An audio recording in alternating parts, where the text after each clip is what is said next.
Who am I to lecture anyone? Try not to become a man of success. Rather, become a man of value. Albert Einstein. Oh, I was sweating rivets all right, but for once it had nothing to do with the boiling South Florida humidity.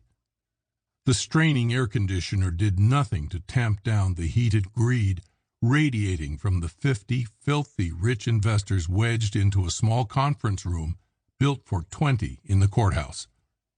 This was a whole new type of pressure cooker, a melting reactor core of runaway high-octane American capitalism.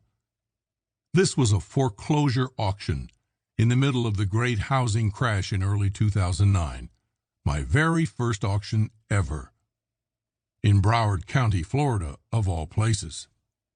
Ground zero of some of the worst real estate slaughter in modern history, and all the sharks were circling.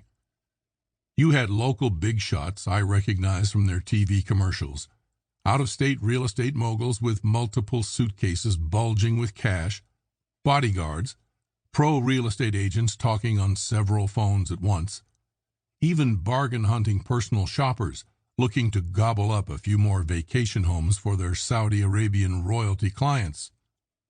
And then there was me. Shuffling from foot to foot in the middle of the pack, I did my best to look like a big boy who knew what he was doing. One of the court security officers kept frowning at me like he was wondering where my parents were. I was so confident I had everything in grip, at least back when my partner and I had this harebrained scheme to get rich at the next property auction. It was going to be so easy, right?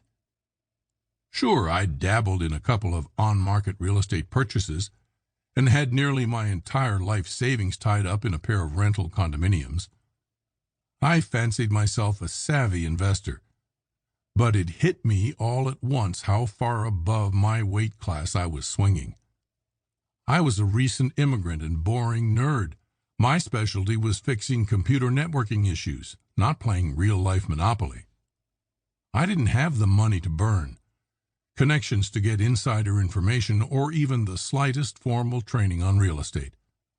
Just an old laptop full of some Excel spreadsheets, and who knew if there were even accurate estimates about equity in different auction items. All I knew about property auctions was what I read the night before on Wikipedia and the court's website. What chance did I have? I'll be honest, the flight or fight response kicked in when I glanced at the wall clock. 2 minutes until it all began. I could turn and walk away right now without losing a thing, except for my pride. Thankfully, like always, I was too arrogantly stubborn to give up. So I counted to 10 and ground my teeth, rolling my shoulders to warm up for whatever was in store. I'd served 3 years in the Israeli Self-Defense Forces.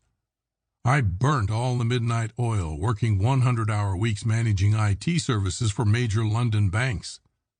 Then put in 8-day work weeks building my own computer services firm from scratch when I immigrated to America with nothing but the clothes on my back and a few months of savings. All before I turned 27. Stress was my mistress, adrenaline my muse. Conquering an impossible challenge, the only reason worth getting out of bed in the morning. You got this. You've always worked harder and smarter than any of these rich old fools. Some older man pressing against my shoulder in the crowd kept muttering a similar motivational pep talk over and over. I turned and shot him a sympathetic wink, only he just squinted at me and puckered his lips. Was I mumbling out loud? I tried to laugh it off. Sorry, just a touch of nerves. I wasn't talking about you. He shook his leather satchel, bulging with reams of printouts, at the laptop I clutched tight to my chest. This is your first time, son? You worried you're in over your head? I snorted, but my mouth went dry and tripped up my words. A flicker of a smile danced across his leathery face. Good, because that's how you learn to swim. He shrugged and yawned. Or at least make room for the rest of us. Bang! Like a starter pistol, the court clerk tapped his gavel down as the clock struck 10. The milling herd sprang to attention, while some Bank of America rep stood up and barked. Case number 10-45734, going for $90,000.